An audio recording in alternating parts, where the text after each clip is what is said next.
Asked me to do some introduction to the DAS Investment Foundation, which has been quite a hot topic. There are several elected supervisors here, so probably they should be able to talk more than me about that. But he asked me to at least introduce why this was needed, how all this started, and then I'll pass it over to him, so you can all. And I don't know if Walter is around in the end. Oh yeah, and Hytham. So, well, we have three of the 4 elected supervisors. So then you can grill them with questions because it's a very hot topic. But well, I'll break ice just in case. So you all know how the proposal systems work. People do a proposal, they promise the moon, they get paid, and sometimes they deliver nothing. Other times they deliver something decent, and other times they exceed our expectations. But reality is many of the proposals that we've seen are extremely risky. This is not, I mean, when it's an integration on a well-known partner, that's easy because they already know how to do that. But we've had a lot of proposals that really wanted to create something from scratch, and that's extremely risky. The chances of that succeeding are low, and we've seen that with several very well-known proposals. So the frustration that all of us were having is, hey, this is more like a venture capital investment because the likelihood of it succeeding is very low, but if it succeeds, the returns could be very high. So it doesn't make sense to give them money in the form of a grant like we do with a proposal because there is no, I mean, if things go wrong, we all take the loss, and if things go well, a private business gets all the benefits. So for a long time, there's been a lot of discussion in the community, how can we prevent that? We did escrow, we did, DashWatch tries to keep an eye on the proposals, but still it's very difficult. And sometimes it's not because they are scammers or because whatever, it's because businesses fail. So looking into the different options, the biggest obstacle was, okay, if it has to be, if we create another figure that will complement our current treasury system, it has to be owned by the network. That was a starting requirement. We didn't want to use Dashcore Group to do that kind of stuff because Dashcore Group mostly does development and a few promotional things, and it's owned by the network through a trust in New Zealand, and the structure was complex enough to not overcomplicate it. Also, we didn't want to centralize this part of the DAO in Dashcore Group. So we started from scratch and said, okay, an entity that has to be owned by the network and that could represent the network, take equity or debt or any kind of position in those projects that are asking for funds, but the likelihood of them delivering is lower, or there's a higher risk, or there are many factors by which maybe we want a different model of interaction with those projects. So for a long time we looked into that. Last year, the Cayman Islands approved, the biggest obstacle was if it's owned by the network and the Masternodes, most countries and jurisdictions and all the figures we were doing some research into required KYC on the Masternodes, which is also a big no. And there are a few here, and I know you would not have agreed to that. So last year, the Cayman Islands created a figure called a foundation, investment foundation that can be ownerless, but can act as any other company or legal entity. So it was very new, but we did some research with some lawyers over there, and we created this figure that is absolutely ownerless. But in the bylaws, in order for them to have some kind of tie with the network, we created it with some very specific bylaws, so they could not distribute money to anyone. That way, it could not be used by someone to empty our coffers and profit themselves. So they can't distribute money, because if they distributed it, we would like it to be to Masternodes, but that again would require some KYC. So the bylaws say they can distribute if they don't have any more investment opportunities or they don't know what to do with the funds, they can burn them, which some people have criticized a lot, others have agreed wholeheartedly, so it's a hot topic, but it was the only way for the foundation to be able to benefit the network as a whole, because by burning coin, you are reducing the supply, which in theory should push up the price and benefit all the network, although the market is not that rational right now. And that was the only method that the foundation can take funds out. And with the funds that are in, the idea is that they will be able to take positions on different projects. And if those projects succeed, those funds are getting back to the foundation, and they either reinvest them in projects that will benefit Dash, or they burn it and they benefit Dash equally. So that's a bit of the background on how that was set up. We set it up in a way that the Masternodes need to elect the supervisors of the foundation. We have 3 of the 4 elected ones. There are 6. But for the first period, the 2 directors are also supervisors. Then at some point, I think the election will be for the 6 supervisors who will supervise the 2 directors. And that's all that was created. From then on, it's on the supervisors to decide the investment strategy, what they want to do, what kind of activity they want to have, what they want to aim at. Maybe they want to make investments that are not really profitable, but expand Dash. Maybe they want to be extremely profit-driven, so they build up a big bag of money and they can do other investments later. That's on them, and they are accountable to all of you because you will re-elect them or not. So the system is quite well-rounded. It's not perfect. There's no perfect solutions. We've seen the discussion this month. There was a proposal in the past to pay for the expenses that maintaining the foundation up and paying the directors. We needed some funds. Those are paid, so the foundation is funded for a couple of years. And now it's on the supervisors to see what they can do with it. They did the first proposal last month. It passed yesterday, so congratulations on that. It's still a small amount. I mean, I think it was around 40K at current prices, or 30K, so they are not going to be buying a big stake in Facebook. But it's the start of something. Their approach has been, we want funds in advance so we can take quick advantage of opportunities. There's people who push back against that, and I've seen discussions even yesterday around that. But I think that for the specific strategy, it would be much better if the supervisors come here, they can talk to that, and I think it'd be nice to have a discussion. You guys can ask questions, and it's probably the best forum to talk about this, not the bloody comments in Dash Central where things get really heated. I think here, face to face, there are many different opinions about the foundation, and I think this is the perfect forum to have it. So, I mean, if Walter, Hytham, and Jan can come here, I'll leave it to them, and you can grill them as much as you want. Hey guys. As Fernando's just said, we're the 3 supervisors that have 3 of the 4 supervisors that have been elected by the network to oversee the DAS Investment Foundation. So we're here right now to really take questions. As Fernando said, there's been some a whole variety of views on how best to move forward with this investment foundation. The point at which we're at now is that we now have a mechanism to invest and buy equity into partners, channel partners, potential suppliers, vendors, anybody who wants to help grow the Dash ecosystem. So with that in mind, who would like to ask the first question? You, sir. Do you have a plan?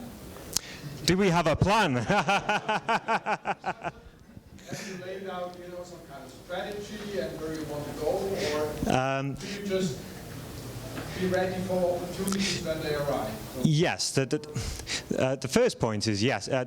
Do we have a plan is the question. So the answer to that is we have a long-term strategy, which is obviously we have objectives. That the whole point of the DIF is to use the DAO funds to invest into ecosystem-specific projects that will help grow the value of Dash, increase the uses of Dash, and help buy us into and get us involved into solutions that can help us scale and help us get us out to merchant terminals, get us out to payment providers, get us into the larger cryptocurrency exchanges.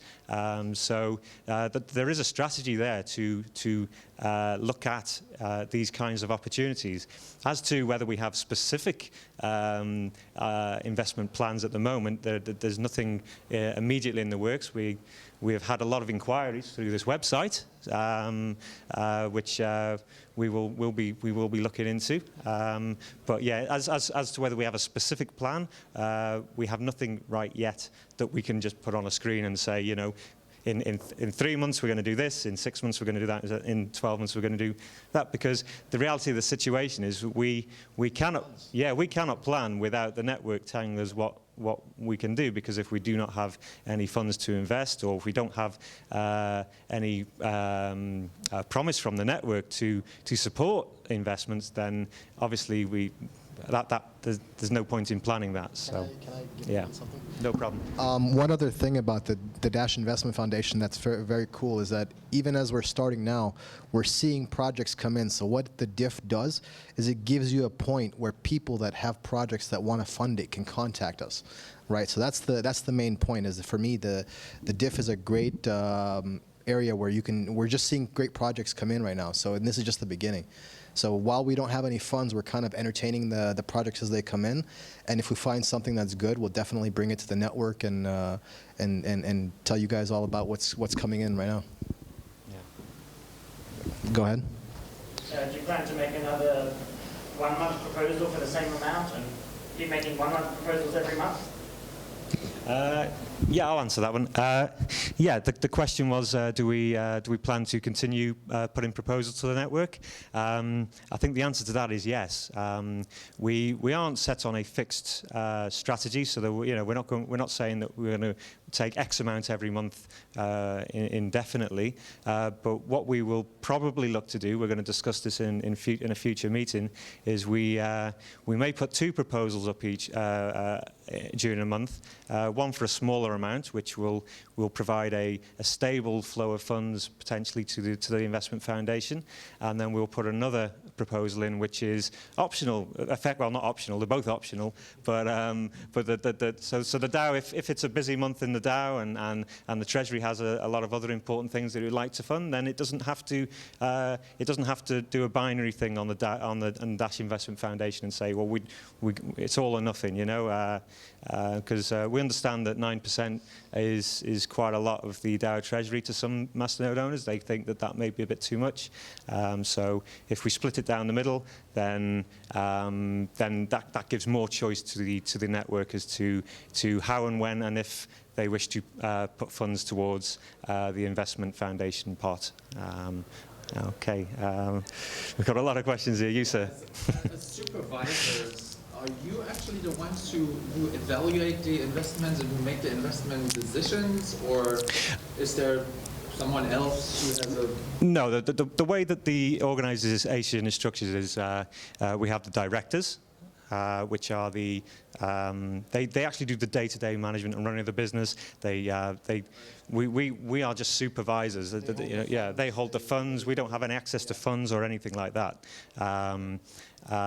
With regards to strategy and direction, yes, that's where we kind of come in. We wouldn't be making specific decisions on investments.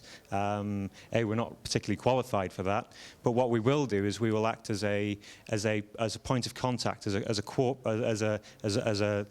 a physical entity for businesses to liaise with and discuss with, rather than discuss with a crowd of masternodes. Yeah. And then we come back with a condensed business plan and an idea for the network to make a decision on. Do you have these directors already? Yeah. Yes, we have the directors there. Can I look Yeah. it up somewhere and see their background? And Yeah. If we scroll down there, they're all on there. Yeah. Okay. Next. It already happened that the funds that were given to the DAO were not used or have to be burned. Is it not a possibility to get notarism that those funds that might be burned go automatically to your place? To your place where Do you mean like automatically the DAO would automatically send unused funds to the Dash Investment Foundation? Well, that's what we're trying to do. Okay. The only way to do that without starting to change the code, which we don't think is a good idea, is to put proposals in. Like, you know, I think some Masternodes in here would all agree that the Masternode, the budget, the Treasury budget, is a limit and not a target. You know, we don't necessarily have to spend every single DIF every month of the Treasury. The DIF can be a savings account. So, but yeah, yeah, yeah, yeah. But it's never created. The Treasury, yeah, yeah. Yeah, so the way it works with the code is that the funds are just never created if the full Treasury allocation is not allocated to the proposals. So what we're saying is that rather than those be burned, it may be an idea to put them into one of the other functions of the investment foundation is a potential savings account for the network. That may come in handy over a 5-10 year period. So you said. Yeah. So there is some dash that is burned every month in the form of a proposal fee. So this idea would involve a code change, but you know, so last month we had 36 proposals. That would be about 180 dash. Yeah. That ended up being burned just for the proposals to show up for Masternodes owners to look at. Mm-hmm. That could potentially be a source, like low-hanging fruit. Yeah. Okay, yeah, that's an interesting question for anybody listening to the live stream. Somebody in the audience has just suggested that maybe the 5 fee that goes into as collateral to post a proposal into the system could be diverted to the Dash Investment Foundation rather than being burned effectively. That's an Yeah, you know, the anti-spam feature, which is the 5 proposal, you know, it's still a real cost, so that protection is there. But as you say, 185 in a month is actually being burned whenever every single cycle, and maybe that's a good point. Some of that, yeah.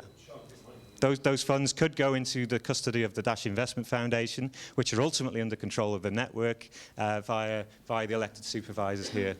So yeah, that's something we can maybe discuss within the wider community. Lady at the back. Okay, so it kind of sounds like it's like basically a private equity fund. And my question would be, are there certain investments that you're specifically interested in? Like, are you looking at investments outside of crypto? Are you looking at investments in crypto? Yeah. What is your general investment? Okay. Yeah. So the question is, are we just going to stick to crypto and Dash specific type investment opportunities, or do we have the option to look at non-correlated assets to maybe hedge into, to provide additional streams of income for the network, and to maybe add value in other ways? The answer to that is that the Cayman Island Trust company that has been founded, legally we can buy any asset anywhere in the world within reason. There's no legal reason why we cannot buy stocks, bonds, oil, commodities, property, anything. There is no legal reason why we cannot do that. As for whether the DAO would want us to be doing things like that, then that goes back to the Masternode network. But it's certainly an exciting possibility. We could invest in non-correlated assets such as tracker funds.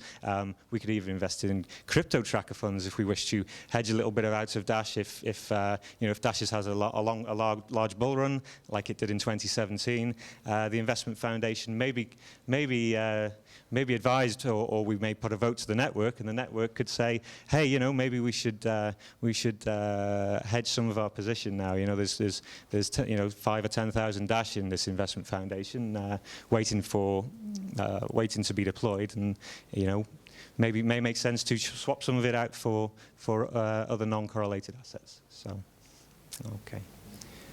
Yes, you sir. What stage of companies are you looking at, and what's the typical ticket size? Are you looking at super early stage projects, or are you Yeah. Okay. I just realised that I'm answering all the questions here, so feel free to chip in if you. I think in general we are open for for almost every business, and but we are not the ones who will decide in what kind of business the Dash Investment Foundation will invest. So every business can approach us, but then the Masternode owners need to make the decision in the end.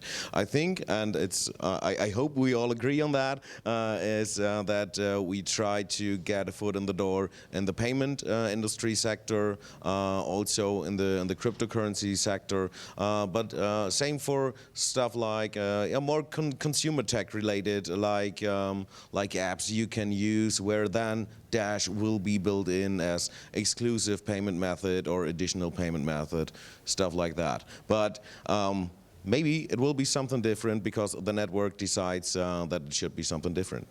I was more looking for the stage of the companies, like early stage. Where you see Well, we have about 35,000 right now, so probably early stage until we build up some sort of reserves. Because even if you try and get into like a $1 million company, how do you get the funds into the company, into the foundation?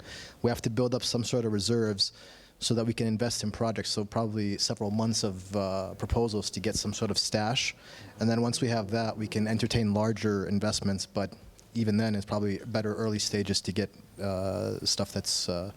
That works. I'd just like to add to that you know, it's in true answer to that question, we will invest in as bigger things as we can within reason. The only limit to what we can invest in and the size of the investments we can make is the amount of Dash that we can receive from the network to make those investments. So, you know, we would love to, come to with a network with a proposal to invest in a large cryptocurrency exchange, funding rounds, things like that. But we can't even go into those sorts of discussions until the network is kind of is put us in a position where we can do that. Because, yeah, sure. And also, we're planning on once we have enough funds under management, we plan on getting an investment manager. So that's something that also, once we have some sort of funds to manage, we'll be getting an investment manager to manage those funds as well. So related to that, is the idea to let the network vote on every single investment proposal is put out, or will this investment manager have a discretionary pool of funds and be able to use his professional experience to make decisions? Because frankly, I'm not sure how much trust I have in the Masternode. I personally, so we're separate supervisors, so I personally would think that I would rather find someone that can do the work and do the investing and kind of get buy-off from supervisors, and then the supervisors can work with the Masternode owners to see what the opinion is on that. I'd be against personally putting in every single investment to a vote. It hasn't been decided yet. No. Okay. Yeah. The reality of the situation is we don't have any investment, we don't have any funds to invest. So we have a chicken and egg situation. We don't need an investment manager at the moment because we don't have any money to manage, and that's the reality. So in the meantime, the only realistic solution is to go to the Masternode network for confirmation when it comes to making small-scale investments. But we understand that will not scale. You know, if Dash is a $100 billion or $1 trillion network, and we have hundreds of millions, maybe even billions under management in such a structure as this, then it will not scale us having to go to the Masternode network to make every single little decision. But it won't matter then, because the investment foundation will have the funds, it will have the money to pay for investment managers and professionals to do this for us. So I hope that helps answer the question. So that's what we want to do, long-term strategy. But in the short term, for the first maybe 6 to 12 months while we get up and running, we're probably going to have to go to the network every single time for any potential investment opportunity to get the green flag on that. Because as you quite rightly said, we are elected representatives. We are not investment professionals or advisors. So, you know, I think that's, yeah. So I would like to add that this can only be possible, from my point of view, when the Masternode network is agreeing on our constitutions. So we need to have a fundament with all to which all of the Masternode owners agree, and when we decide, okay, this is the way we want to go, and this is like this, then the investment manager should be able to to work actually. But as Walter said, right now we don't have a car, so we don't need to hire a driver. I think that's for the investment manager. It costs money, because there was a lot of noise in the Masternode channel, and everybody said, you know, once you get an investment advisor, it costs money. Oh, sorry. Thanks. As a representative of Dashtaxia, I think we could agree that we are a quite good entity to. I really like you guys. We're awesome. He really likes us. Dashtaxia really likes us. The thing is, would you explain how it would look like from the beginning? I mean, for a company as ours, or for an idea as ours, how would you see it from the beginning? I mean, who set the parameters, whether this should go through the DAO proposal loading or through the DIF, or next, who decides whether the proposal gets the funding, next, who decides about the shares, who sits to the table, then are you really want to burn our million money in the future because we're going to earn? So the question was, who do we talk? What's the process? I think we're still defining that, because we just got funded, so we're still have to define the process of how it goes through and how you talk with. We're getting a lot of inquiries right now, and as we go through them, and once we have some capital, then we'll start looking at the process of going through that. When do you think that might happen? I mean, because I'm Probably in 2 to 3 months. Like, I'm not sure if I should put the proposal to the DAO. Or Yeah. Okay, the way that this can happen, the question is, can we only go to the DIF to ask for equity? The answer to that is no. You know, you can go directly to the network and put your own proposal in without any input from the Dash Investment Foundation and promise equity to the Dash Investment Foundation, and we would happily work with you on that if that was to be, if your proposal was to be funded directly by the network and the Masternodes. So that is always going to be an option for any potential proposal owner, anybody who wishes to go to the DAO for funds. So the Dash Investment Foundation isn't necessarily to replace that mechanism.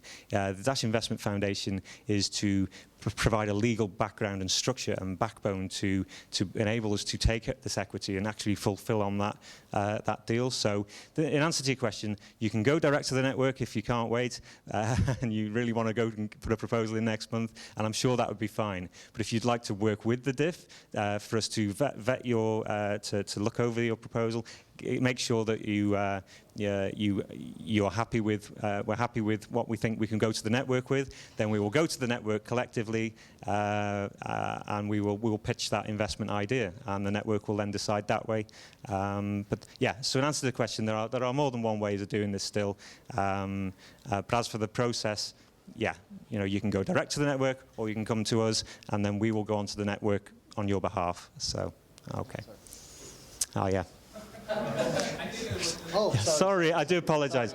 Yes. Yeah. Let's say that you grow your monthly income by 10x or so that you have some money and you can do real early stage investments sort of in a reasonable way. The average VC, so VC stage VC would invest for a significant chunk of equity, say 10-15%, and then also take a board seat and be sort of an active partner on the team basically. So are you going to do that? I mean, once you have the money, that makes sense? Yeah, absolutely, yeah. Would it be you guys, or would it be someone else? No, again, you know, we would, if we were in a position where we're able to make $500,000 or $1 million or $2 million investment in seed rounds, venture capital, maybe cryptocurrency exchanges, for example, or something like that, then yeah, you were right. In return for taking 15-20% stakes in things, you do tend to get a seat on the board or some sort of representation as a shareholder. What we envisage is that when we're at that stage, the investment manager that we employ, there'll be the directors are the people who are going to run this day to day. They have the discretion and the ability, and they will have the funding should we get to that sort of size, to employ people to do that for us. So we will have investment managers, we'll have people looking after those investments. So the supervisors won't be doing that. I won't be sitting on boards of investments. Yeah. Yeah, exactly. Yeah, but again, you know, we can plan for all of this, but yeah, you know, there's no point putting that infrastructure in place because it's expensive when you don't have a dog in the race and you don't actually have any capital to go to. You know, we can't go and look at venture capital funding of anything at the moment because, you know, they're going to take one look at us and they say, well, you don't have any money. Why do we want to? Yeah, why do we want to spend a lot of time trying to convince you to invest in our seed round, funding round, when you don't have any money? So that's the reality. So hope does that answer your question? Yeah. Cool. Yes, sir. So it's the directors who put their signature under contracts? Yes, absolutely. Is it possible to actually issue a proposal, ask for the funding that a certain, probably a DFO already needs, yeah, and then offer shares to you guys? Is that a possible? Yeah, that's what I've just explained to Dash Taxi Group. Yeah. Now, here's the thing. Since you already asked for 9% and you got them, and you want to put it 32, however you want to put it.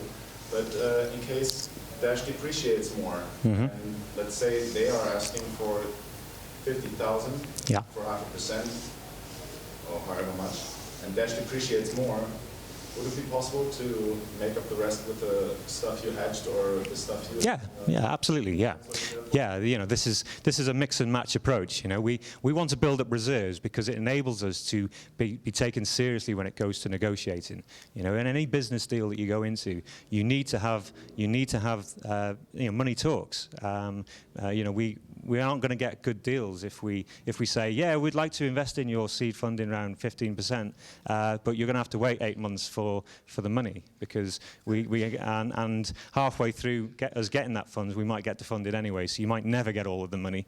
You know, and that's the reality of the DAO. One of the great strengths of the DAO is the fact that we are so flexible and we can fund things and we can take funding away and we can pick and choose what we distribute Dash to.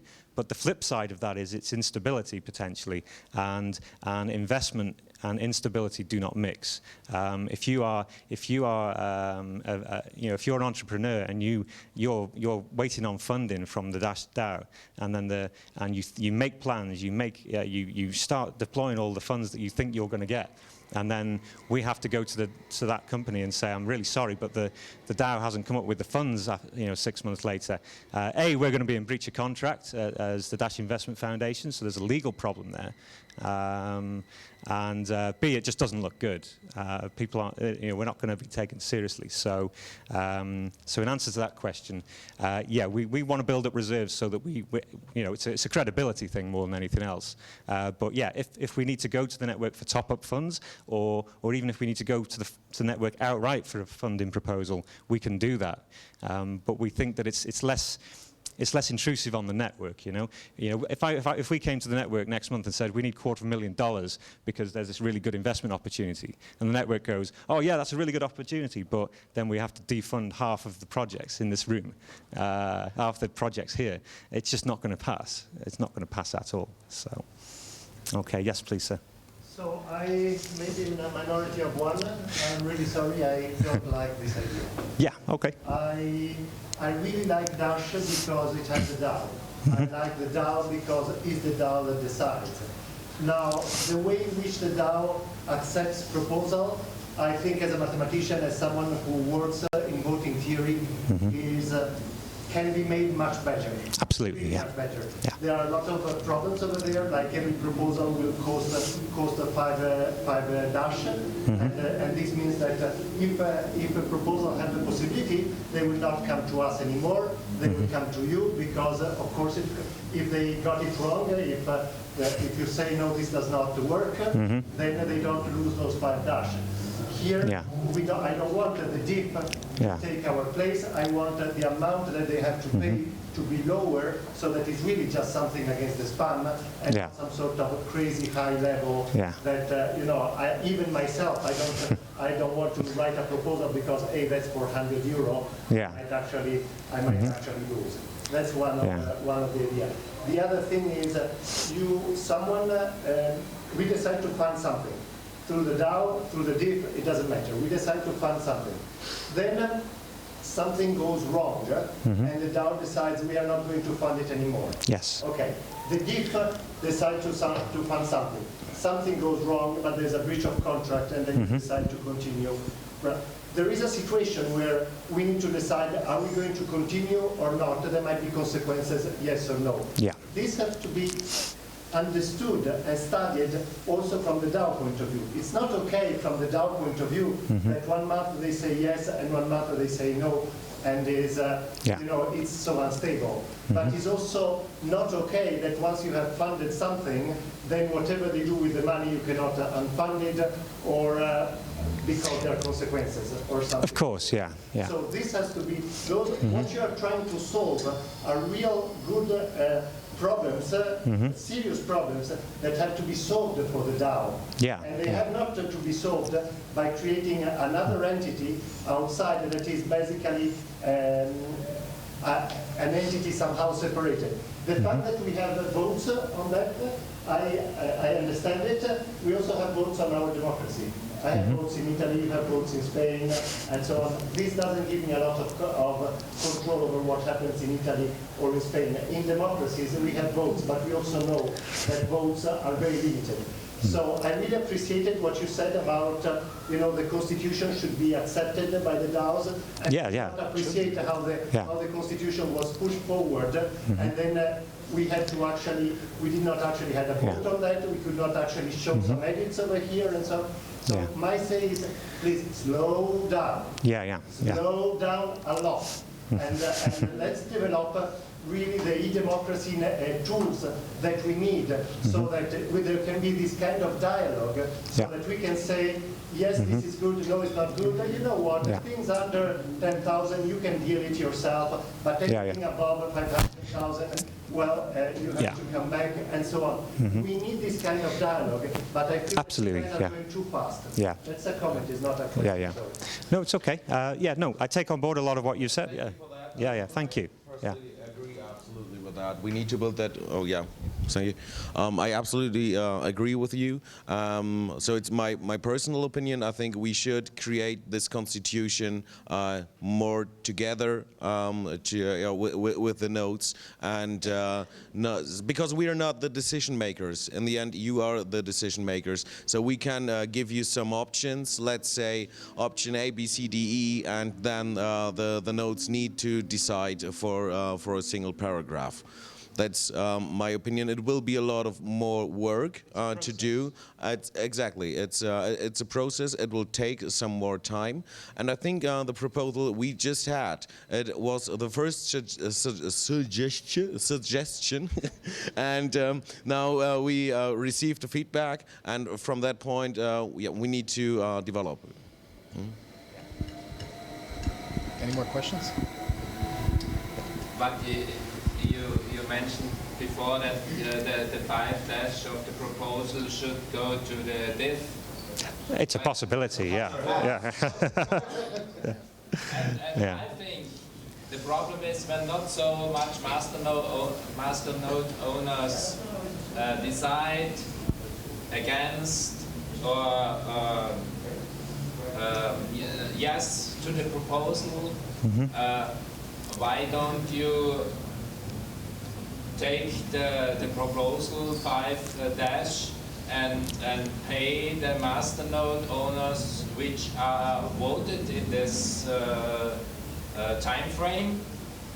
Then I think you get higher votes on the decisions and not make the DIF outside. Okay, yeah, that's an interesting, Instead of burning them. Yeah, so just to recap for the live stream, the idea put forward there was to take the 5- proposal fee and use it to incentivize participation on consensus decisions with regards to the direction of the DIF potentially, and maybe potential investments and things like that. I take it, is that a fair summary of your of what you said? Yeah. So that's certainly something we will take on board and look at. Yeah. Hi. How do you see the supervisor role going forward? I know that it's a development phase right now. Yes. But in in a few years and so. Yeah. Do you see the role as sort of part of an investment committee? Yeah, how do you? It's much the same as it is today. There's a lot of work to do on the groundwork.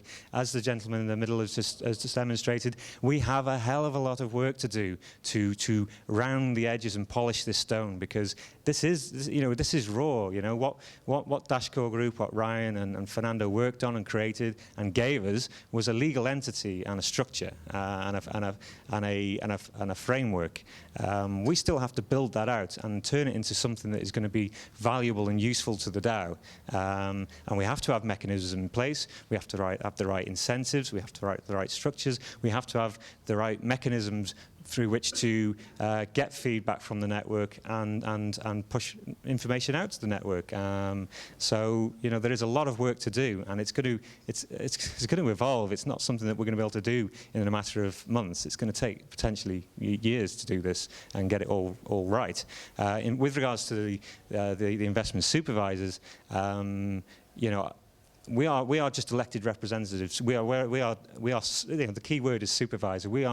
These aren't paid jobs. These aren't full-time jobs. This isn't something that you get elected to and it becomes your day job. It's not a senator job. This is just something that we're doing because we're passionate about the DAO, and we want to improve on some of the limitations which we all admit exist within the existing code. The inability to do some things on the blockchain, like negotiate business contracts and deal with businesses, is one of the underlying flaws of the current Treasury grant system. And we're still learning on how to interact with the Masternode. Like we saw the Masternode channel, lots of discussion going on. Yeah, there's lots of discussion going on in the Masternode channel. So as supervisors, we're still getting our footing on how to interact with the network through the Masternode, different channels that are available to take feedback from the Masternodes. We work for the Masternodes. I mean, we work for the network. So. Like Mike said, we're supervisors. This is an unpaid position. It's a volunteer position. So we're just doing this because we're passionate about our Dash. So we work for the network, and we want to do what's best for the network. So. And just to add to that, every quarter we will report to the network, much like Dashcore Group, and that's one thing the supervisors will be involved in.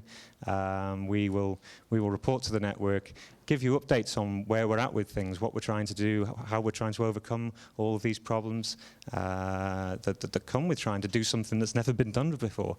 This is the first ownerless and memberless investment foundation, as far as we're aware, in the world. It's a big undertaking, and we will need feedback and advice from the network as to how you want this to go, because you will decide ultimately as the network. We are just here. We've been elected here to try and help facilitate that process. We're physical entities that can take place in a...